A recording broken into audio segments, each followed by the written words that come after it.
This month marks 10 years since the tragedy at Mother Emanuel AME Church here in downtown Charleston. Next week, the Cynthia Graham Hurd Foundation for Reading, Literacy, and Civic Engagement will hold a town hall meeting at the church to honor her legacy. Today, I talk one-on-one with Cynthia's brother, Malcolm Graham, for this edition of Quintin's Close-Ups, sponsored by Bill Dog Tours. And if you haven't already, subscribe to my YouTube channel and like Quintin's Close-Ups on Facebook. Councilman Malcolm Graham, welcome to Quintin's Close-Ups. Thank you for having me this morning. I'm glad to be with you. Oh, I appreciate it greatly, and I want to let the viewers know that this particular interview is sponsored by Bill Dog Tours. But of course, Councilman, you are obviously the brother of Cynthia Graham Hurd, who unfortunately was killed at Mother Emanuel AME Church on June 17, 2015. And as you know, we're coming up on a decade since this tragedy took place at the church. I know that you have your foundation, well, Cynthia Graham Hurd's foundation has a town hall meeting coming up later this month. But let me pause for a second. Where are you emotionally 10 years later? Well, my motto is keep the faith through the work, right? And so strong belief in God, celebrate how Cynthia lived versus how she died, understanding that there's more work to be done in this space. And so I focus on just keeping the faith and doing the work. That has brought me forward for 10 years. And we continue to do that work next week at Emanuel AME Church with a town hall meeting sponsored by the Cynthia Graham Hurd Foundation for Reading, Literacy, and Civic Engagement. Cynthia was a librarian in the Charleston County Library System for some 31 years. Also worked at night at the College of Charleston for 16 years, night librarian, and was involved in the community. She actually chaired the Housing Authority in Charleston.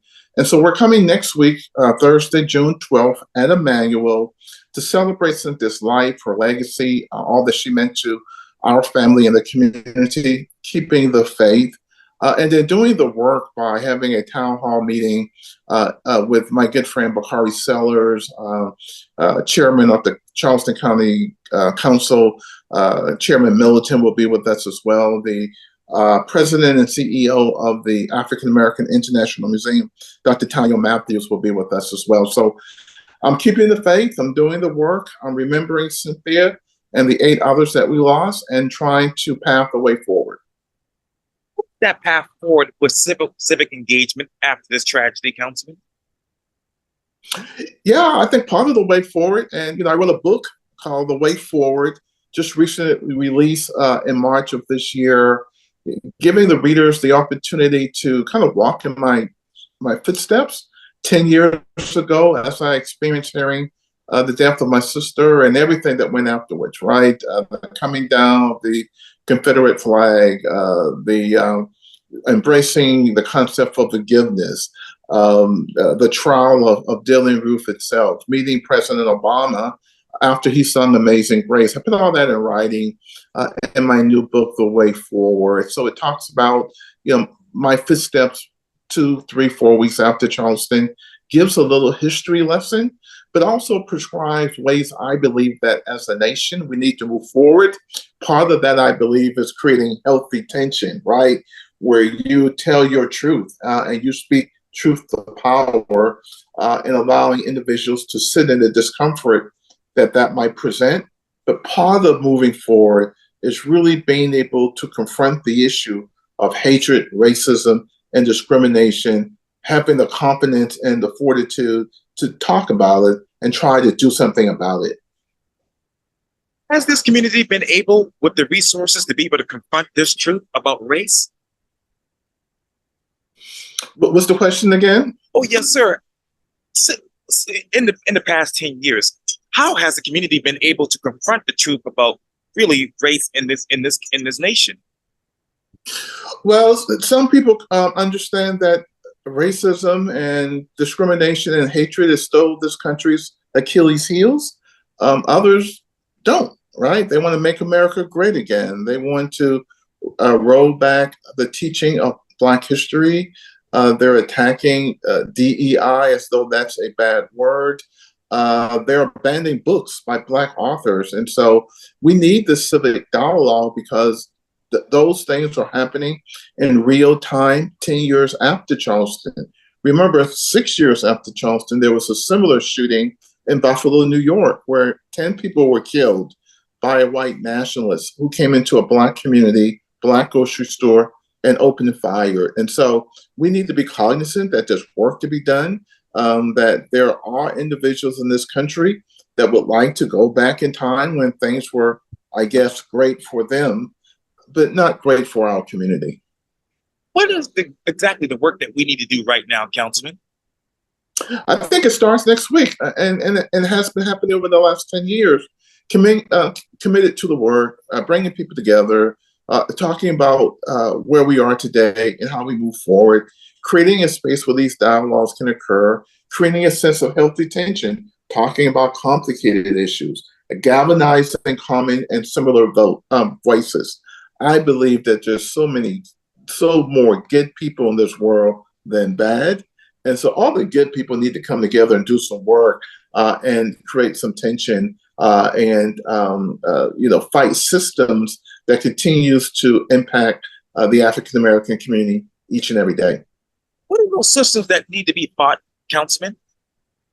Well, we do it and work on it every day, right? It's the criminal justice system, it's the political system, it's the healthcare system, education. You're making sure that if you're in a good zip code, you probably got a brand new school, good teachers, great booster club. If you're in the wrong zip code, those amenities may not be there, right? And so trying to define differences in systems. Dr. King said when he gave the eulogy at the funeral for the 4 little girls that were killed in the bombing in Birmingham, he said, pay less attention to the killer and more attention to the system that produced the killer. And that's what we have to do. We have to continue to focus on systems, things that impact our lives each and every day, and work to ensure better outcomes and impact for our community. And I know, Councilman, you mentioned earlier about obviously the footsteps that you've taken over the past decade, and you also talked about forgiveness. In those footsteps, have you been able to forgive over the past decade? I don't focus on my feelings towards Dylan Ruth, right? So to even consider that must mean I need to focus on him because it's forgiving him, right?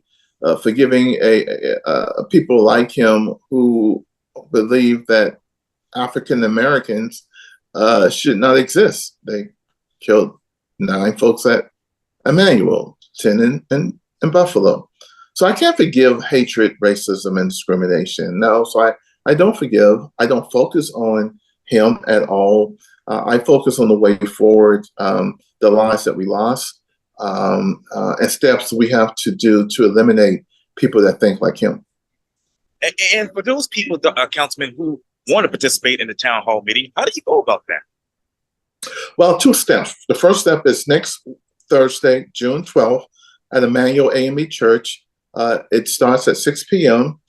It's open and free to the public.